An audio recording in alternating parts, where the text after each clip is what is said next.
Welcome to Dig Into Reading. We are so glad that you're wanting to participate in this wonderful program. You know, over the summer months, students can sometimes lose 1 to 3 levels if they do not practice, or if they don't have books in their hands, or if they're not being read to. So it's so important for us to take this opportunity to show you how you can help your child continue in that successful path of reading instruction. These are the building blocks to reading, and in our packet, we are going to explain how each one of these parts in reading help build successful readers. The first thing that we'd like to address is phonemic awareness. Phonemic awareness is just being able to understand sounds in words. A simple game you can play is I Spy. Like I spy something that starts with T, and then your child tries to find an item in their environment that would start with that letter sound. We will also show you many more games that you can play with your child to increase this ability. Phonics is a huge component as well. This is making sure they understand sounds and letters and how they connect to form words. The other component is comprehension. Comprehension, we know, is so important because, you know, if you aren't understanding what you're reading, there isn't a purpose to read. So just stopping and asking questions and really having great conversations with your children is so important. The next block is fluency. Fluency is just probably one of those areas that we should practice often so that students can read fluently, and that will help them with comprehension. A simple task to do with your child, or a simple skill you can do, is just sight word vocabulary. If they know their sight words at an early age, it's 75% of what they read. And just the automaticity of saying them within 1 to 3 seconds is going to be huge support for your child. And then the last one is vocabulary. And just vocabulary, you read to your child 20 minutes a day, and it will be amazing the type of vocabulary that they gain from that, especially if you pause and you talk to them about those words and also use them in conversation with them. That is just a huge gift that you can give your child. So today we'd like to start with the first part of our packet. When you open up the Dig Into Reading bag, you will notice there will be a folder in the bag. This folder contains all of the materials that you will need to use to help work with your child. When you open up the folder, you will notice there is a brief letter to describe what the program is about and the research behind it. And then on the left side, at the bottom of the page, you will see the contents that will need to be returned. To help you with that, there is a color-coded sticker. It's red. The red sticker says that, you know, think of it like when the program stops, these items will be returned. But there are also items that you get to keep, and they have a green sticker. You can go ahead and keep those items. The next thing that I'm going to do is show you the first activity that goes with our building blocks that we talked about previously. This is a game that's going to help with fluency. Remember when I said it would help with 75% of what your children read? These are fun activities that you can play with your child to help them love the challenge of knowing those words and just play a fun game, maybe for 5 minutes a day. Today I'd like to show a game called Roll, Say, Keep. This is going to help your child with the building block fluency. When a child can say the sight words within a second or 3 seconds, this is going to help them read fluently without having to struggle with wondering what that word is and being able to say it with automaticity. So the way that you play this game is you take the sight word cards and you just simply lay them down on the board game. There are number cubes on the board game, and you use those number cubes to help decide what card you're going to get to pick up and say. So I'm going to roll the number cube, and it landed on a 3. So I just simply have the child pick up the card that's by the 3 on the number cube, and they need to say this word within a second or 3 seconds. So the word is rid. You can have them use it in a sentence, or you can just have them say it. They get to keep the card if they say it correctly. And then you replace the card with a new card. Now, if they didn't say the word correctly, you put it back in that spot again and give them another try. The game continues until the time is up, or if it's within 5 minutes, and you count your cards and see who has the most cards, and that is the winner of the game. So now I'd like to share another sight word game with you. It's called Sight Word Snake Game. In this game, you roll the number cube. In this case, I rolled a 5. So I get to take my game piece and move it along the snake, 5 different sections of the snake. But I need to read each one of the sight words as I go. Now, if I miss a sight word, I cannot land on that one. I have to go to the previous one that I was successful at reading. So I'm going to move it along. Can, me, is, go, up. Now I need to use the word up in a sentence. The balloon will go up into the air. Now, if I did that correctly, I get to roll again. And I rolled a 5. So I get to move 5 more spaces. Get, come, what? Does that work? They aren't able to say the word went. Help them with that word, but then they need to stay on the word come. Now, if they do get to the 5 and they are able to say the 5 sight words, then they use that in a sentence, and then the next player gets to play. You continue this until you get to the rattler at the end of the snake. And that is how you play Sight Word Snake Game. Another game that I'd like to introduce to you today is called Boom. You can play this with 1 or 2 players or even several. How you play the game is very simple and it's fun. You simply pull out a card, a sight word card, out of the container, and you try to say it as quickly as possible. I. You pass the canister on to someone else, and they have to pull a card from the canister, me, and the game continues back and forth, just pulling out the sight words and saying them. Unfortunately, there are 4 boom cards in here. So if you pull out a boom card, then you have to take all the cards that you have received and put them all back into the canister, but keep the boom card out so you have more of an opportunity to pull all the words out. Usually I set a time limit with this so that the students or your child knows that in a certain amount of time, whoever ends up with the most cards is the winner. I hope you enjoy playing Boom with your child. The next item would be phonics activities, another one of the building blocks. Making words, writing words, and we will explain how to do that and model that with students. I'd like to show you another game called Building Words. This is a wonderful game that can be used many times over. You will notice there's set 1 and set 2. Though set 1 is easier than set 2, but as you go, you can make it more challenging by using just the basic ABCs at the top, or else the blends and the consonants for the challenge. The first thing that you do is just simply pick up your number cube and roll it. In this case, I rolled a 2, and I look at set 1. The phonogram or the ending for 2 is op. So I will write down OP for the ending sound op. You can set a timer for 3 minutes, and your child will need to try to generate as many words as possible using the ending sound op.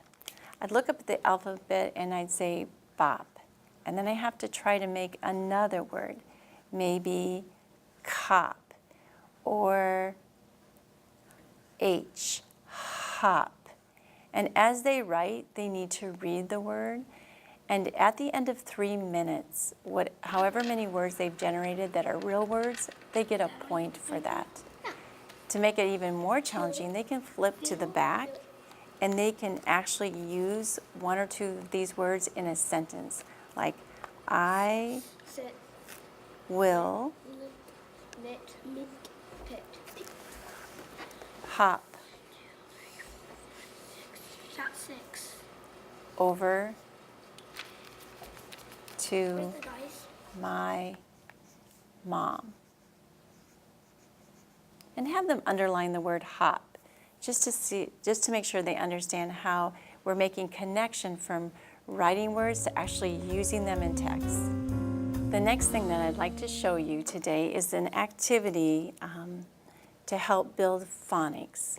And these cards are so useful, and we're going to show you a few ideas, but it doesn't have to be limited to these ideas. You can use these cards in multiple ways. One of the things that you can do is just help them know the order of the alphabet. Have them arrange them in ABC order. Another great skill that you can work on is rhyming.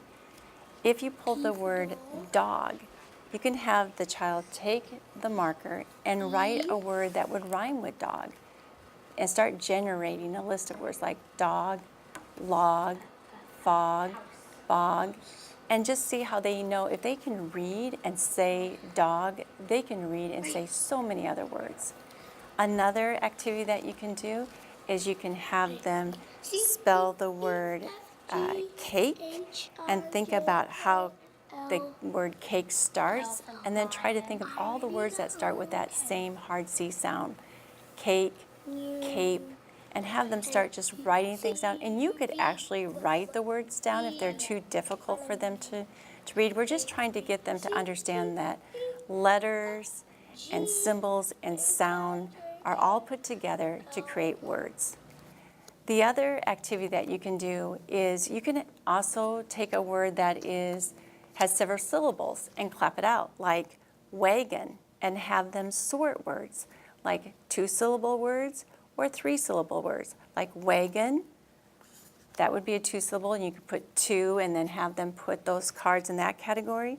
Violin, and they can clap it out, violin. Or you can have them just put their hand under their chin. So when they say violin, they think about how many times their chin had to go down, and that would tell them how many syllables that word is. Or turtle, as you can see, turtle, they can put that with the 2-syllable words. That's a fun activity to play with your child. Another activity is you can look at the word like nest and think about, well, what does nest end with? You could just do a simple T or the ST blend. So you could say, well, what are some other words that end with that st sound, like best and rest? And so we can play games like that with our children with words. There's just so many things that you can do, from rhyming to syllables, to changing the first letter, to generating more words, just exposing them to how words work and how you can use those words to build your knowledge on how to write and read new words. Here are a few games that you can play with your child while you're waiting in line or in the grocery store, or just even in your house or at a restaurant.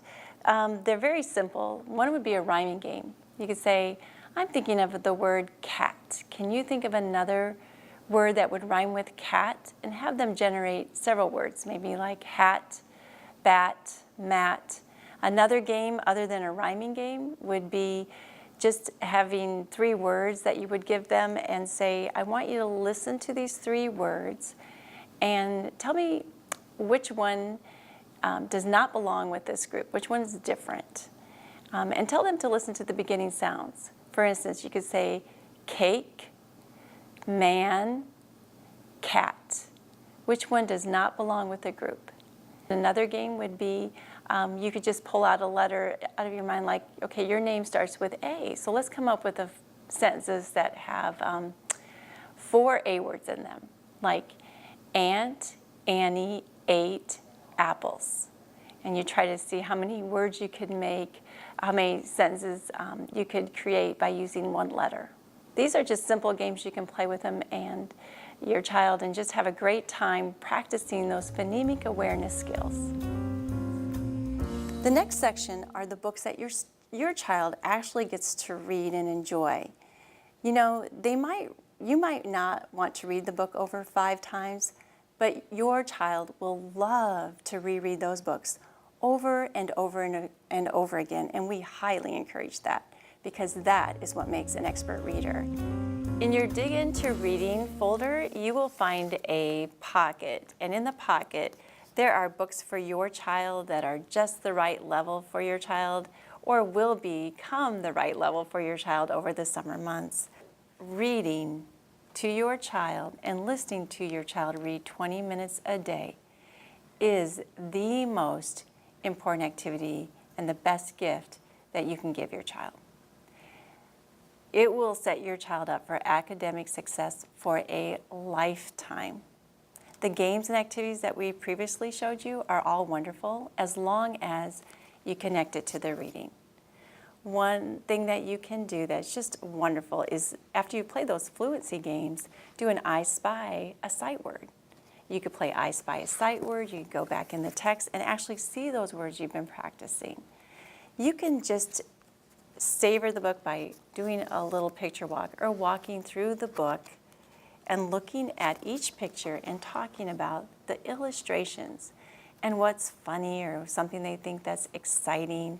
And after you look through all of the pages, you can start to predict what do you think is going to happen next. Just having conversation. This will build your child's vocabulary, a love for reading, and understand that when we read, it's to comprehend or to understand the story. So after you've gone through the book and just looked at it and enjoyed it, it's time for them to read the book to you. And it is frustrating as a parent, especially if you've worked on things so many times and are still struggling. But the one thing that I strongly encourage is that this time is a bonding time, that you are just enjoying the love of reading, and the last thing that we want you to do is put pressure on them. And just, look at each word and just talk about it, give them support, and point to the pictures that match that word so they can start to learn that pictures and words go together. So as you're reading through the book, just support them, guide them through each page, and help them sound out words, ask them what they notice about the word if they're struggling, and just enjoy the book together. You'll at least want to read, 2 or 3 books because they're very, very short. What is that? And it might only take them a couple minutes to read the book.